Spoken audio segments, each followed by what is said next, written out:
your thoughts on the Eswatini game? I want to ask how you feel about it as a fan, and then what you think about it with your logic and that. Yeah, logic and that. Yeah. Well, obviously, I want us to win, off most definitely, like by any means.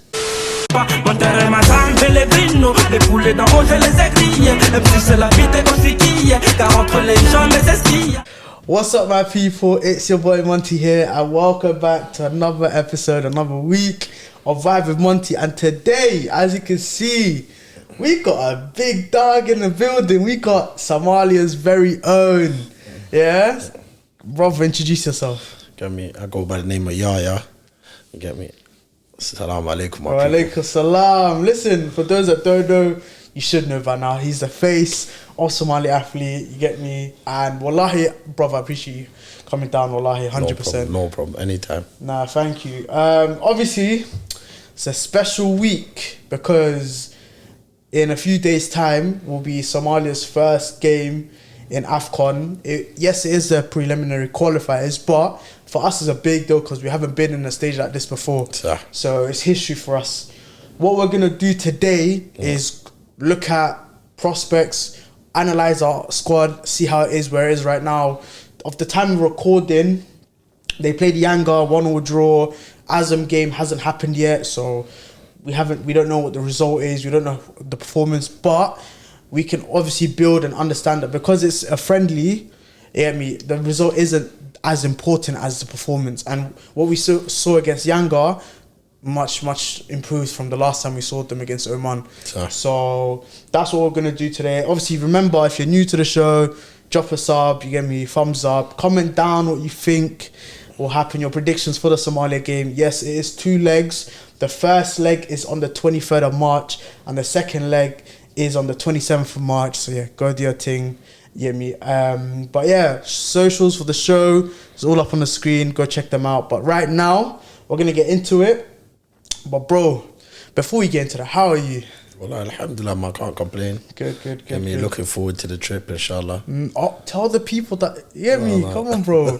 Come on. Inshallah, we're looking to go to both national games in Tanzania and Eswatini, inshallah.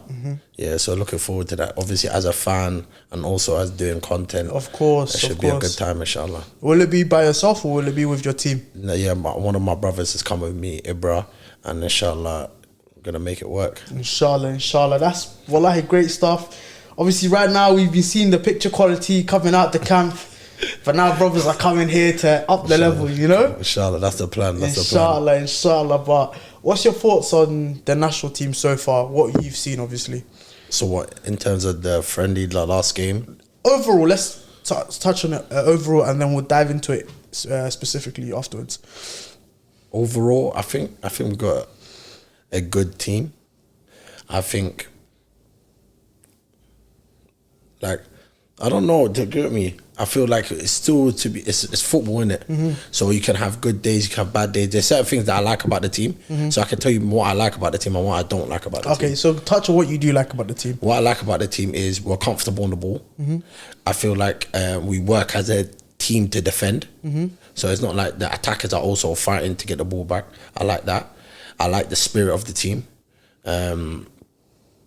Yeah, those are the things that I mainly like, and obviously there's individual players. What about for example, obviously the Yanga goal when we scored against them, the way the left back was able to see the opportunity of the overlap and create opportunities in certain areas. I think that was one thing that I definitely liked 100%. So. But I feel you. What are the things that you would want to see improved in time for that? I feel like we're too deep. Okay. I feel like we're way too deep. So when you're way too deep, it makes it a lot harder for the attackers to have opportunities. So like I feel like sometimes we're going backwards a bit too much. Okay. For my liking. Okay, that's right. And I feel like the team just needs to be pushed up a lot. So when we're keeping the ball, let's try to keep it in their half rather than our own half. That's true.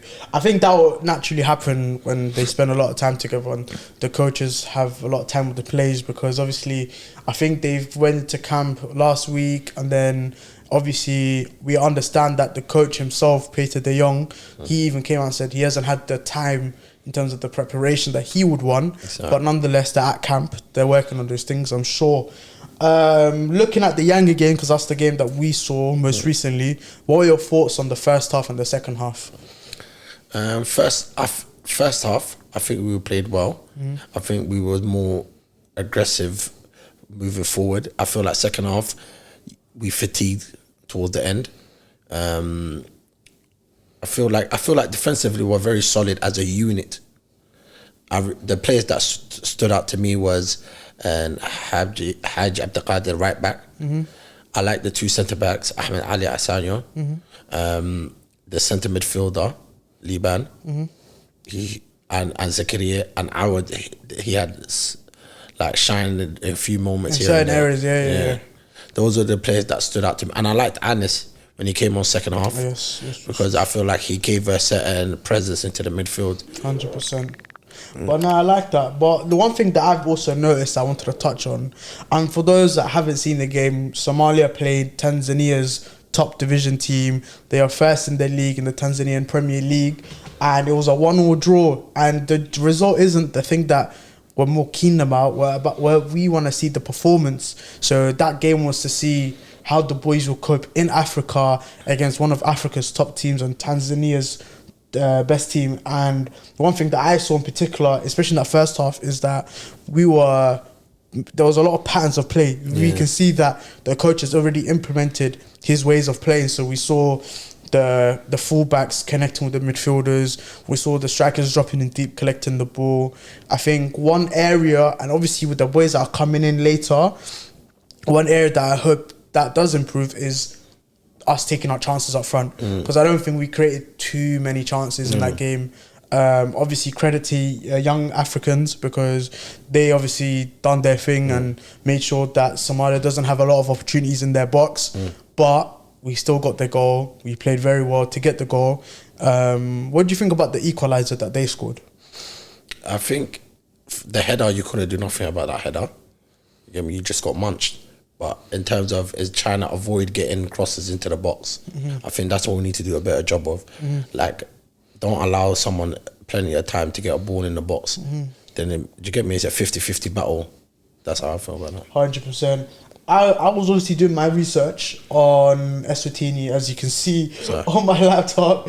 And Eswatini obviously play with two wingers, but they have a guy that is very, very dangerous. And obviously, if I can get this up on the screen right now, their players. The Figueroa guy or something like that. Yeah, him. I watched their game. He was a problem. They got very good wingers. I think even the games that I watched them play against Senegal, I watched the Lesotho game, and I watched the Djibouti game. And those three games obviously was a span of a year and a half, but they even haven't had a lot of friendlies themselves. So I think that's the pool that I went by, and they used that right side quite a bit. So I think what we, like, obviously looking into the Eswatini game, I would hope that our left back gets cover, because especially what we saw against Yanga, they overloaded that side. They done overlaps on his side, and that right side, our left, was obviously a clear area that I wanted him to get support in. What do you think about like a change in the formation to like a 5-3-2?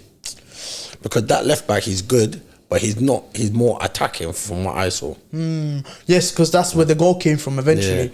I think when you naturally have three at the back, I think what tends to happen is you lose someone in the midfield. So obviously we have two good pivots in our midfield, but you're taking away one of the attacking players for a more defensive team. And I think Eswatini, although they've got a few players that are attacking and that are very good, I believe they are there for the taking, because I saw against Lesotho, their defenses and all that, and their goalkeepers are huge liability. Like I can't lie, he's rash. Like he comes out for the ball too frequently. He missed times there, crosses coming into him.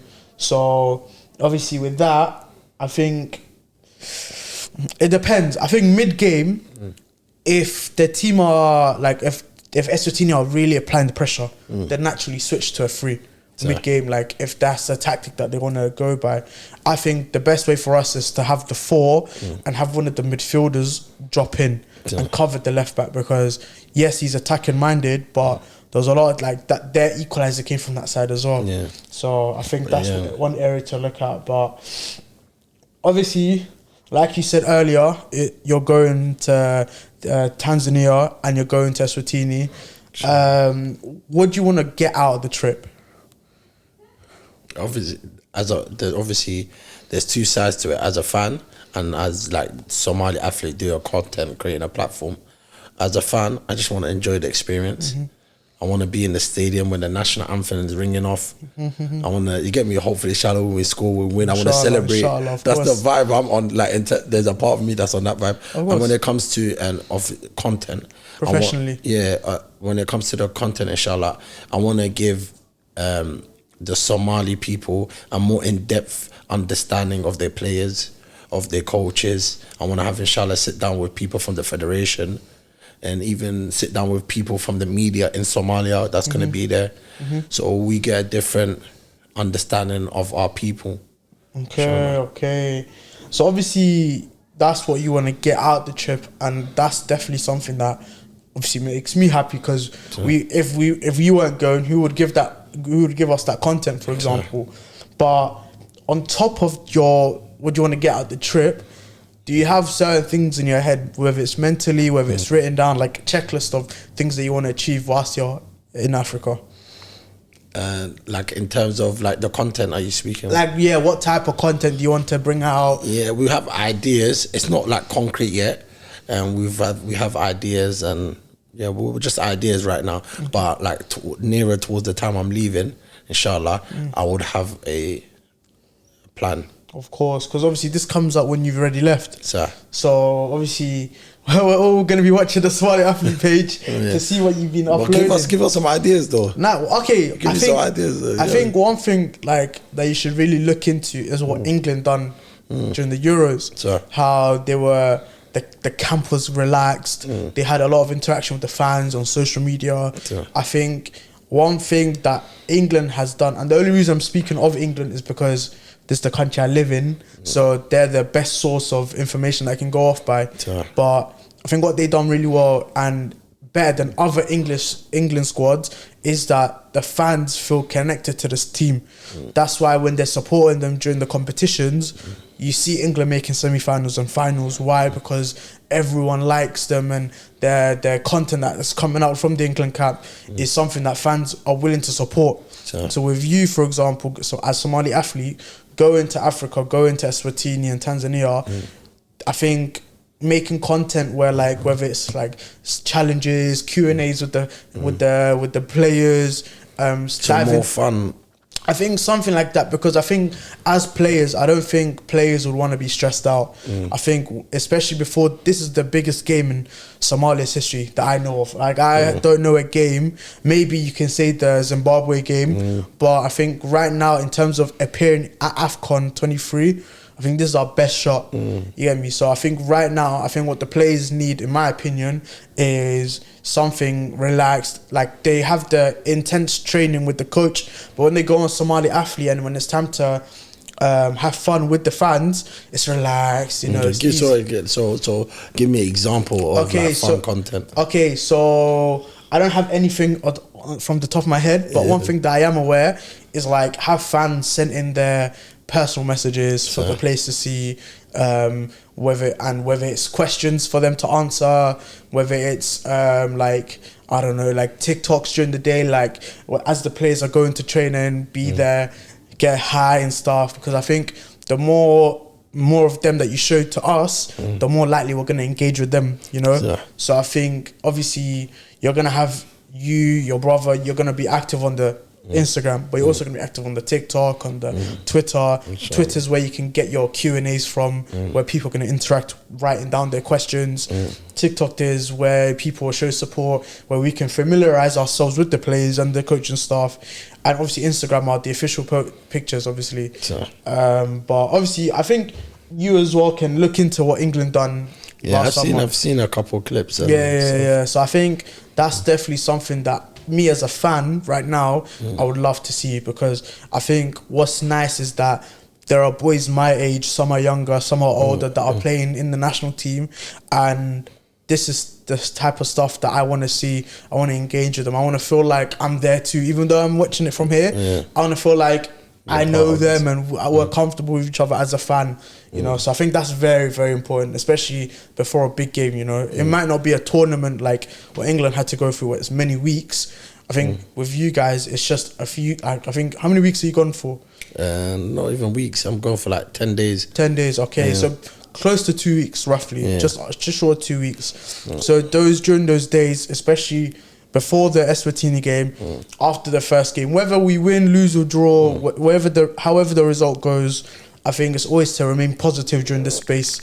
And afterwards, once the second leg is gone and done and dusted, we can reflect on how the last 2 games have gone. So obviously, at that point, we're going to all naturally gain experience because you've never done something like this before. I've never seen something like this before. So naturally, as a country, we're going to gain more experience and understanding. Because obviously, this isn't the only opportunity. You know, inshallah, there's more. So I think that's definitely something that... And also another thing, I want to build relationships with the people that are going to be there from Somalia, like the media from Somalia. Of course, get them familiar with yourself. Get them familiar with, like, the diaspora pool, because I think one thing's very important. Yes, they are the locals, but there's a lot of us that are not in Somalia right now. And that's where we kind of came in. That's true. And I think, touching on the Eswatini game, I think that's a nice segue. What's your thoughts on the Eswatini game? I want to ask how you feel about it as a fan, and then what you think about it with your logic and that. Yeah, logic and that. Yeah. Well, obviously, I want us to win, off most definitely, like by any means. Do you know what it is? I don't know, because do you know what it is? Football matches are like, it's football, innit? So I don't know much about Eswatini, even though we've seen clips and stuff there. We don't have a full picture, like if they were a league team or something. And even Somalia, we don't have a full picture of the starting 11 that's going to play for Eswatini, 100%. Against Eswatini. So there's a lot of unknowns, but I think that's what makes it more exciting. More exciting. It makes it, definitely, that's the right word, more exciting, because the nerves go up, but there's a lot of uncertainties. But like, I'm gonna support my team. I'm gonna be behind them, and inshallah, we see how it goes. Okay. That's how in terms of a result. Yeah. I think, do you think it's more important to get a result in the first leg, or like, how do you want to? Definitely in the first leg, because obviously that sets precedence for the game, but it's also but even like, for example, if you got a 1-0 lead or for example a 2-0 lead. Look what we saw with PSG against Real Madrid. That's what I'm saying. Like, that's very true. That's very because very these true. man, then after, if you say you've got a 2-0 lead in this game, first game, then the second game they're gonna come out all guns blazing because they know they need a result, and they've got nothing to lose as well. They have nothing to lose. So do you get it? So it's like it's a catch-22. I feel you. Who would you want to start in terms of, like, if you was to think of your 11? Like, obviously this is all in hindsight, like we don't know what's the news, if anyone comes out injured or anything happens. Obviously you guys will let us know in the comments, but for right now, obviously there are boys flying in, but as of the names are in the squad, what style would you want and what players would you want? Okay, there's certain positions where it can be either or. That's fine. Yeah, so keeper Mustafa. Okay, that's right. Right back Abdelkader Haji. And the centre backs, so there's Asai, Ahmed Ali, and Abel coming. So one of them have to not play. Yeah. You get it? But you don't mind out of all three of them. Out of all three of them, I don't mind. Okay, that's fine. Left back. Left back. There's the Sadiq guy who played for, I guess, Oman, and then the left back that played against Azam. Do you get me? The left back, the younger. Sorry, the left back against younger.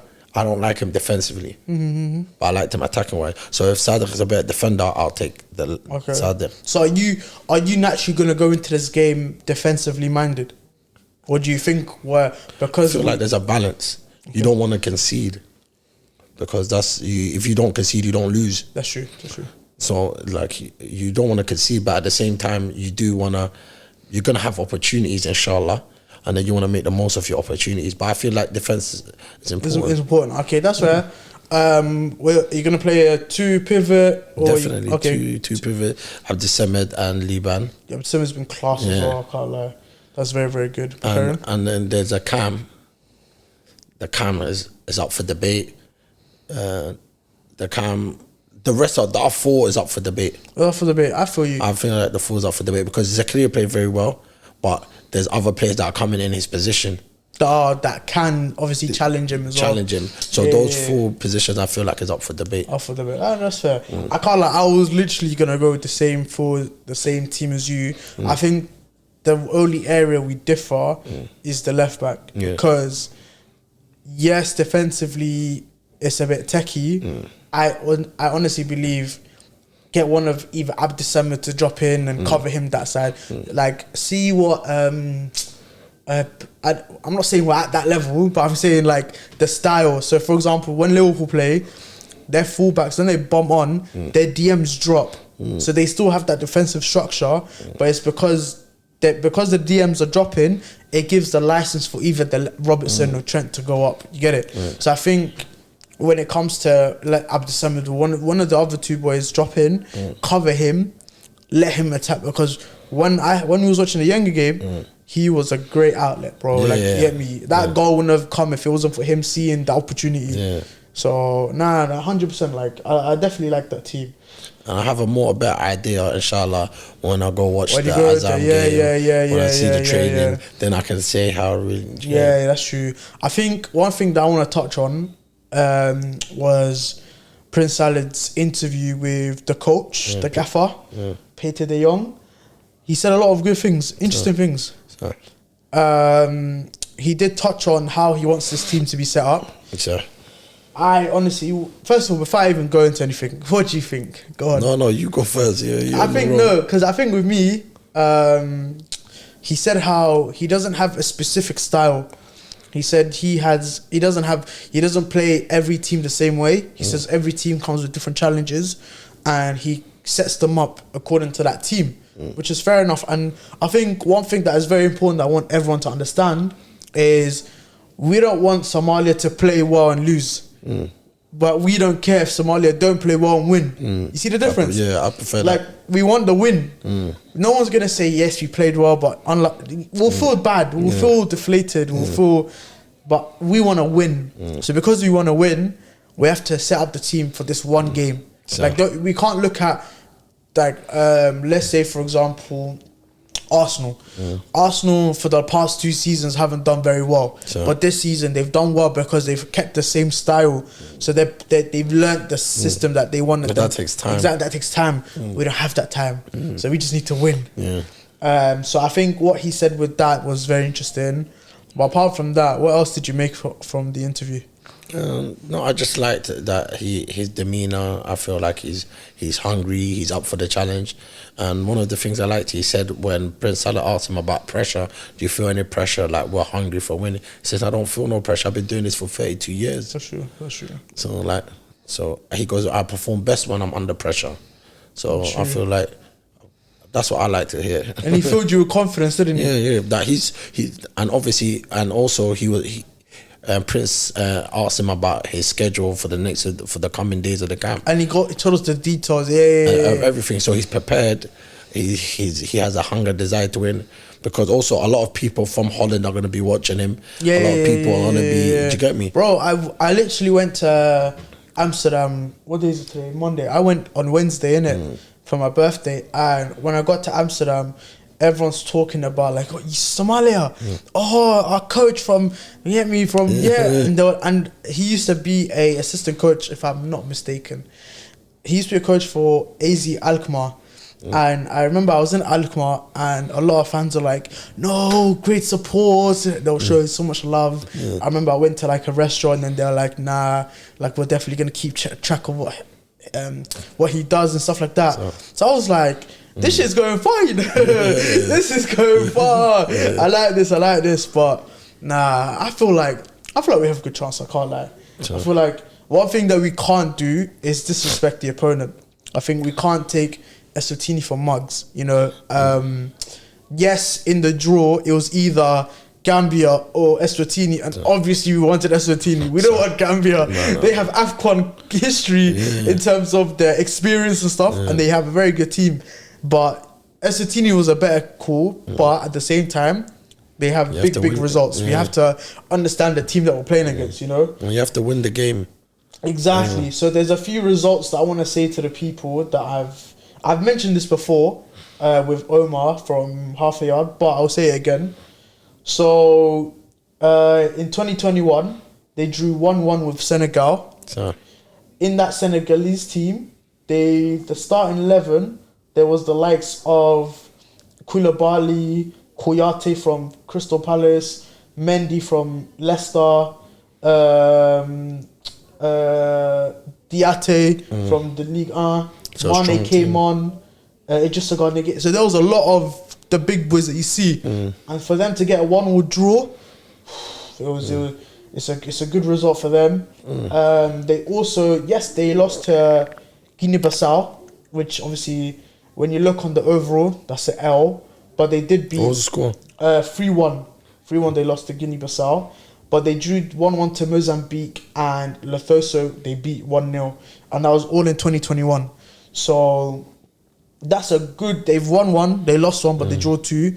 That's a good set of games for them to. They played against the big boys. They played against teams out in our area, like our level. So Somalia, Lesotho, Eswatini, Djibouti, all of them. Mozambique. Exactly. So they have a good draw. They played quite a few games. That's something they have up on us. We haven't played that many games. That's true. So Eswatini, the advantages they have on us is, like you said, they played 4 games in 2021, and also they started their camp earlier than us. So this is a team that have been playing with each other for a while. But you get me. We're the underdogs. Who do you think is the underdogs? We're us, the 100% us. 100% us. Yeah. I think the reason why we're the underdog is because the camp didn't start till March. Yeah.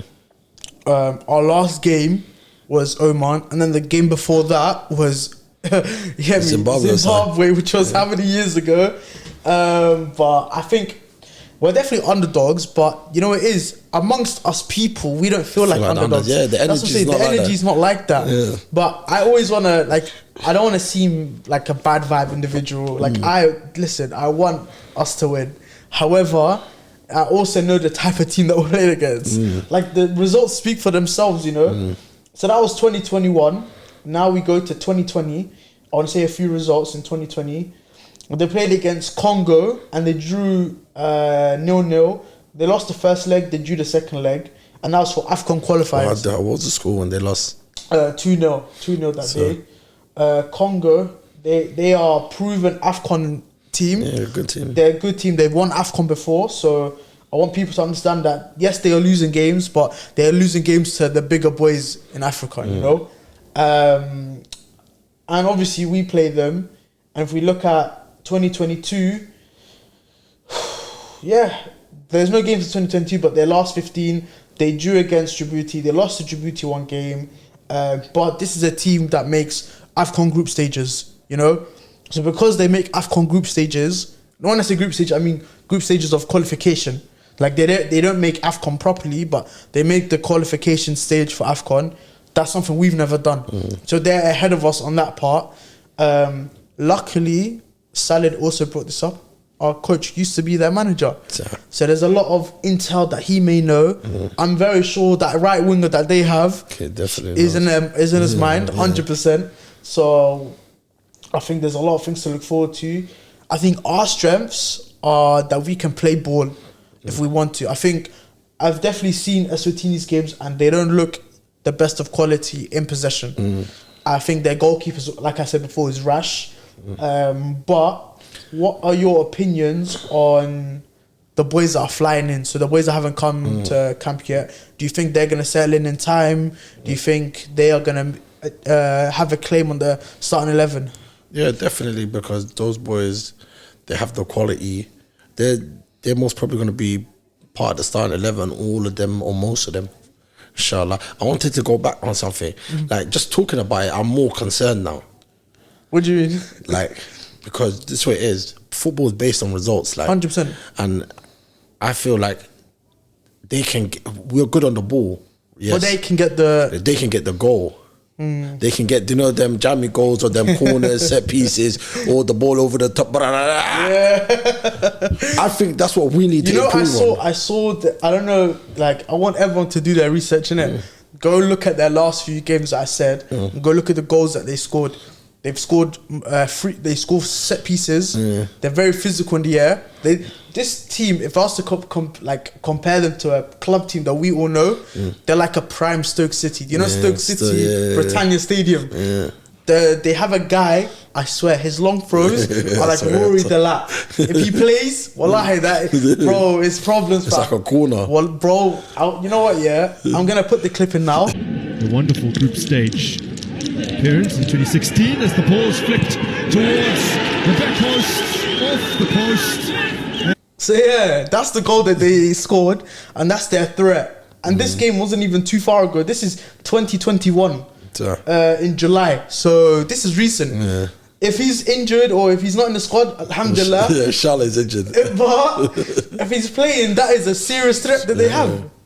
Bro, that is... Yeah, the throwers, you have to kick them far away, the throwers. Bro, sometimes I think you don't kick it for a throw, kick it for a corner at least. You know them ones? You know when the defender takes it out for a throw-in? Nah, switch it to a corner, man. Find the corner or kick out field. Well, I feel like that's something they have to be aware of to try avoid giving away silly throw-ins. Yeah, exactly. I heard in the interview that he's starting to do video with them. Yeah. So he's requested tape of Eswatini and he'll get that sorted for the boys to see. But he said he only wants to do tape when they're all there. So he doesn't want to do it when some boys are flying and it makes sense, which makes absolute sense. Yeah. But wallahi, that is a serious threat. You get me? Definitely. But what do you think overall, your thoughts on the game? Well, obviously there's hope, there's fear, there's nerves, there's anxiety, there's excitement. It's a mix of mixed emotions. You get it? I just want to kick off. Well, we need a win. That's what we need. Inshallah, we need a win. I hope the boys can deliver, because us winning and being in group stages of AFCON, and plus the teams that qualified for this year's AFCON, there was a lot of teams that were first timers, you know. So once we qualify, we can have once we qualify into the group stages of qualification, because obviously for people, you have to remember this is preliminary qualifiers. So this is the qualifiers before the qualifiers. Yeah. Well, it's crazy. Every time I explain it, it sounds nuts, isn't it? But yeah. So because of that, obviously these don't know how to get into the qualification stage. So I think they might have the experience, but I think we have the ability to play well. I just hope we are clinical and create chances. That's all I hope. Wallahi, because the last thing I want is for us to not create a lot of chances, you know. I think that's the biggest concern too. It is. Obviously the Azam game, a lot of new boys will play hopefully when they fly in, so they'll get their cameos. But as of right now, yes, we scored the first goal, but there was a lot of chances that we didn't really create. There was a lot of side. I think Abdessamad tried to get some balls. Abdessamad wasn't there. No, it wasn't Abdessamad. It was who's the Liban. My bad.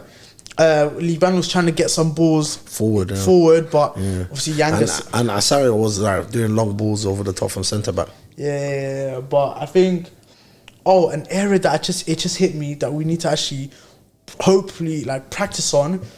You said it earlier with stopping the crosses coming in, but also we need to headers. Wallahi, whenever even though their goal, it was a bullet header, wallahi, you can't do nothing about that. But I think sometimes when you're critiquing someone and critiquing a game and analysing it, you can say the positioning maybe was a bit off, you know. Obviously, the actual header, you can't stop. Yeah. The guy was in the air, flying. Wallahi. Boom. You know that goal, Ronaldo versus Sampdoria, where he just leaped and headed it down, bro. That was horrible. It's the ones where you look up like that. Wallahi, you just see above you, damn, nah. But inshallah, we do well, man. Inshallah, my brother. Inshallah. Wallahi, that's all I want, honestly. I have a quick question. Go on. Before we continue into the next segment. So, is the 2034 World Cup in England? Somalia make it to the final at Wembley. You managed to get tickets for the game. So, Meanwhile, your wife's in labour and is expected to give birth on the day of the final. What do you do? Tell her catch on a rebound. Tell her catch her. She'd be mad for a little piece. Let's go. You know, everybody, yeah, wallahi, everyone, their heart is saying, I'm going to a game with it. Yeah. But they're like, you know what, yeah, man, I'll watch on TV. No. Imagine you have tickets for World Cup finals. You have to go there. Nah, I tell her if you really love me, you would understand. You understand? 100%, bro, 100%. Are you dumb? Man said, Wembley, what happened? Home Cup? Nah, wallahi. You know how many Somalis are in the UK? Yeah, no, Wallahi, we would sell out that stadium. Packed.